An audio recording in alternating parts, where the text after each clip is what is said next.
All right, this time I'm on location at the Whole Foods in Franklin, Tennessee. So we're going to take a look at these flowers, beautiful flowers. Oliver, why don't you look at that? We've got a comment that we're going to discover. By the way, it's raining outside, and I had to go to Whole Foods anyway, so hence the location. Hope you can appreciate it. All right, so I made a video today called "Hair Loss is Not a Disease. Are You a Bearded One?" And in that, Robert left a great comment. I'm going to take out one little line of it because I want to focus on this. This is, to me, a little bit eye-opening. He said this, quote, "Balding men do seem to be slightly more prone to a variety of health afflictions, namely prostate cancer. Prostate cancer. More likely to be prone to that if you're a balding man."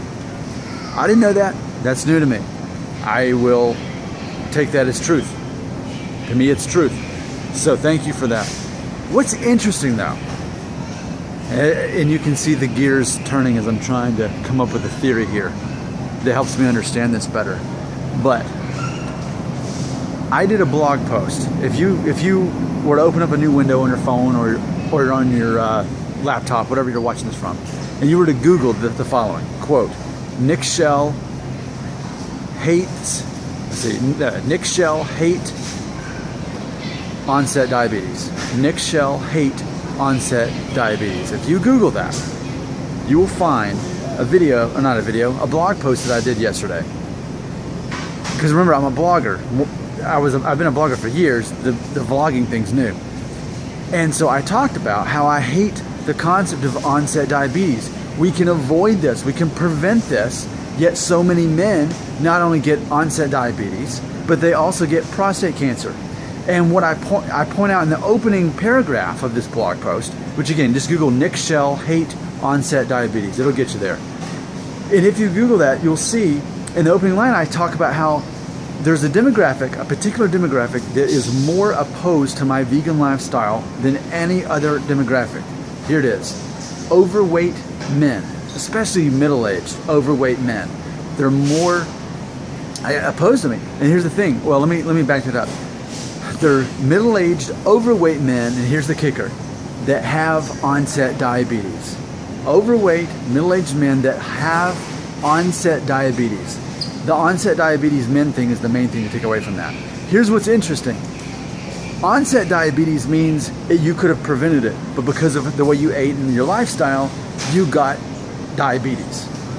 Now, if you Google how do you avoid diabetes, what you're going to find, Google this, you're going to find that it has a lot to do with your intake of processed sugar, but also how much meat you eat. If you eat too much meat, that actually leads to prostate cancer as well. So what I'm saying is, I'm a vegan. This is my part to do to avoid getting prostate cancer and onset diabetes. I have control over it. And I know that I'm crazy being a vegan. I know that, but it has an effect on me not getting prostate cancer and me not getting onset diabetes. So let other guys eat meat, that's fine. Let them do whatever they want to. But as for me, I'm not going to.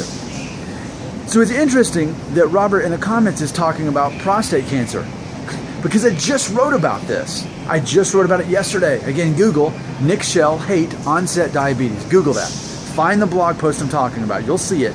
The opening thing says, this is 36. I have a post I do, a series about being age 36, okay? So, I just talked about that. So what I'm trying to do, I'm trying to like build a new theory here because you know how I am about theories. I like to create theories that help me better understand hair loss and as it relates to us. So this is me trying to connect the dots. We've got prostate cancer, we've got hair loss, and we've got the amount of meat that a man intakes. Because we know that too much meat can lead to prostate cancer. That's a fact. That's a scientific fact. No one can argue that with me. It's a fact. Google it. All the medical reviews, there's medical evidence that backs us up now. And it's easy to Google and easy to find proof of this. Again, let me say that out loud again. Men who eat too much meat, there's a direct, obvious link to that man getting prostate cancer. So what I wish I could say, I wish I could say that because I'm a vegan, and I've been a vegan for over 4 years. Now, I'm 36, so that means at at age 32, I became a vegan. But my thinning and I officially became Norwood 3 around age 30.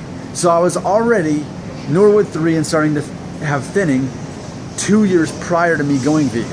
What I wish I could say is that by being vegan, by not eating meat or eggs or dairy, or even drinking soda, I wish I could tell you that that would be the cure for hair loss, that that would take care of it.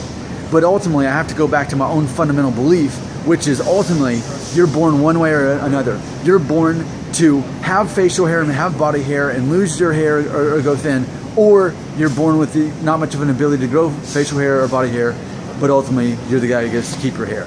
This is me thinking out loud. If you can help me fill in the blanks here, help me figure it out. I'm really trying to figure out a new theory.